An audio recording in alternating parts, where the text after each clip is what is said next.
চলুন বাড়ি ফেরবার সময় কি কি কিনলাম সেটা দেখাই। এটা কি ফুল বলুন তো? এটা হলো বক ফুল।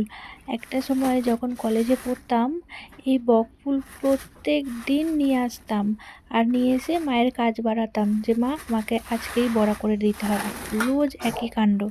এই দেখুন, আর এই সেই বিলুপ্ত হওয়া লম্বা লম্বা পাঁপড়গুলো অনেক ছোটোবেলায় খেয়েছি, সেই আঙুলের মধ্যে গিঁতে গিঁতে নখ বানিয়ে।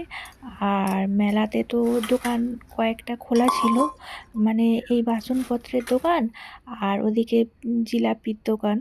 এই দেখুন, এই ছোট্ট বাটিটা, এই ডালের ঘটিটা, এই হ্যান্ড ব্লেন্ডার, এই ছোট্ট গ্লাসটা, আর ওদিকে হচ্ছে এই দেখুন এই স্ট্যান্ডটা, আর একটা ছোট থালা, আর এই একটা চুবড়ির মতো, এইগুলো নিয়েছি। এই থালাটা, বাটিটা, গ্লাসটা কার জন্য নিয়েছি বলুন তো?